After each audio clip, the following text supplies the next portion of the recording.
Tonight, an arrest and answers after the city of Tallahassee lost millions of dollars to a scammer in 2024. TPD says they've arrested 83-year-old Richard Golding. He's a lawyer from the Chicago area, and he's accused of laundering over $2 million stolen from the city. State Attorney Jack Campbell telling us today this all came down to one person at City Hall who fell victim to a scam like so many others have. A scammer posed as a real vendor, a bank account number was changed, and the money was sent, and then allegedly wired to banks all over the world. Was Tallahassee his only victim? Probably not. And who he or she is, I have no idea. I know that the person that we've arrested now was forwarding this money, but I fully believe that this is part of probably a very complex and orchestrated crime syndicate. So this may be 100 people working in a computer lab in Eastern Europe or in China or in India.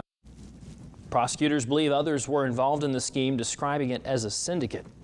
On that note, let's turn things over now to Abrea Ruffin joining us live downtown. And Abrea, you spent the day talking to the police chief here in town, but also the city commission. What have you learned? Well, Jacob, it was a 2-year investigation into more than $2 million stolen from the city of Tallahassee, and it's now coming to a close. This morning, police announcing that a man is behind bars in Illinois, and city leaders saying that they are relieved, but some still have questions. The city made us aware of it when they first learned of the fraud and that the money was gone. And so we immediately jumped on that. A multi-million-dollar scam against the city of Tallahassee led to the arrest of an 83-year-old man miles away. The Tallahassee Police Department sharing that $2.35 million stolen, $1.4 recovered, and $900,000 wired overseas now gone. Police say Richard Golding is now facing several fraud, grand theft, and other criminal charges. TPD chief sharing the work it takes behind the scenes to put someone in handcuffs. These type of investigations are incredibly intricate.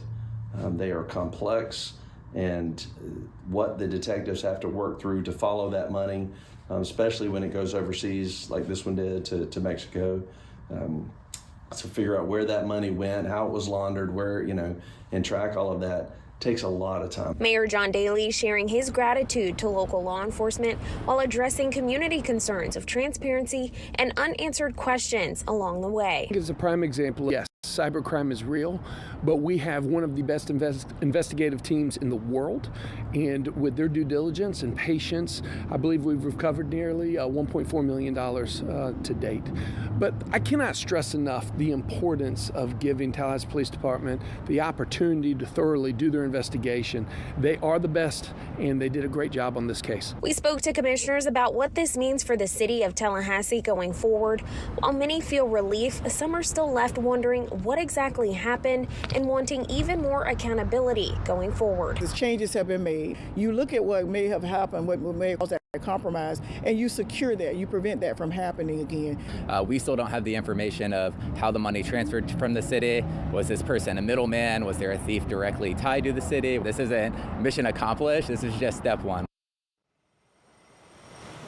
In terms of those recovered funds and what happens now, as well as how the accused man was able to pass as a legitimate vendor, we're still looking into those details. For now, reporting in Tallahassee, Abrea Ruffin, WCTV Eyewitness News. Okay, Abrea, thank you so much for that report. Now, you might recall this past Tuesday, city watchdog group Citizens for Government Accountability pressed the Tallahassee Police Department for answers on this investigation. Former Mayor Dot Inman Johnson, the CEO of this group, went so far as to call the investigation a cover-up.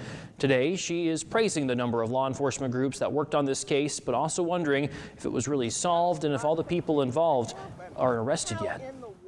When they mention a criminal network that was at work with this gentleman causing this fraud, until you get to the bottom of that criminal network, you haven't really solved the case.